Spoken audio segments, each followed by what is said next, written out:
देशभरातील 22 लाख विद्यार्थ्यांच्या वैद्यकीय प्रवेश परीक्षेचं भविष्य ठरवणारी यंदाची नीट परीक्षा रद्द करण्यात आली आहे। NTA म्हणजेच नॅशनल टेस्टिंग एजन्सीकडून 3 मे रोजी ही परीक्षा घेण्यात आली होती। मात्र पेपर फुटीमुळे ही नीट परीक्षा रद्द करण्यात आली आहे। गेल्या वर्षी देखील नीटच्या पेपरचा असाच घोळ झाला होता आणि या वर्षी पुन्हा तेच। यामुळे विद्यार्थी आणि पालकांमध्ये तणाव वाढताना दिसतोय। पण आता या पेपर फुटीचे धागेदोरे समोर आले आहेत। हे सविस्तर जाणून घेऊयात या व्हिडिओच्या माध्यमातून। नमस्कार, मी अक्षदा आणि तुम्ही पाहताय .com महाराष्ट्र। मित्रांनो, 3 मे रोजी देशभरात नीटची परीक्षा पार पडली होती। जवळपास 22 लाख विद्यार्थ्यांनी ही परीक्षा दिली होती। मात्र परीक्षा झाल्यानंतर पेपर फुटीच्या चर्चांना सुरुवात झाली आणि आज पेपर फुटीमुळे नीट 2026 ची परीक्षा रद्द करण्यात आली। पण याबाबत आता एक मोठी माहिती समोर आली आहे।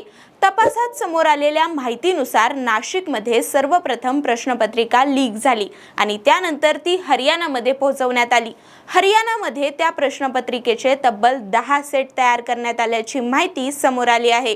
धक्कादायक बाब म्हणजे हरियाणातून हे पेपर बिहार, आंध्र प्रदेश आणि जम्मू काश्मीर पर्यंत पोहोचवण्यात आले।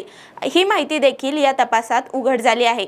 त्यामुळे नीट परीक्षेसाठी काम करणाऱ्या संस्था आणि एजन्सींच्या कामकाजावर प्रश्नचिन्ह उपस्थित झाले आहे।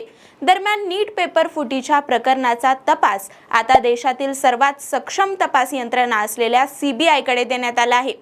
त्याचबरोबर आता नव्या परीक्षेची तारीख लवकरच जाहीर होईल। त्यासाठी विद्यार्थ्यांची परीक्षा केंद्र ही 3 मे रोजीचीच राहणार असून विद्यार्थ्यांना नव्याने रजिस्ट्रेशन करण्याची गरज नाही।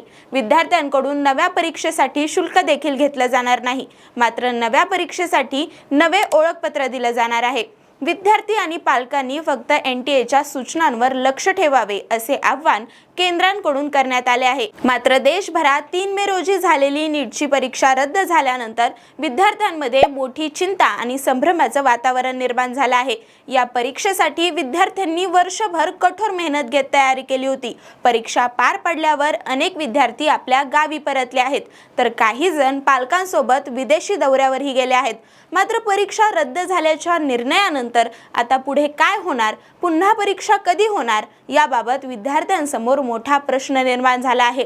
या संपूर्ण घटनेबाबत तुमचं मत काय आहे हे कमेंटमध्ये सांगा आणि अशाच महत्त्वपूर्ण बातम्या पाहण्यासाठी आपल्या .com महाराष्ट्रच्या चॅनलला सबस्क्राइब करायला विसरू नका।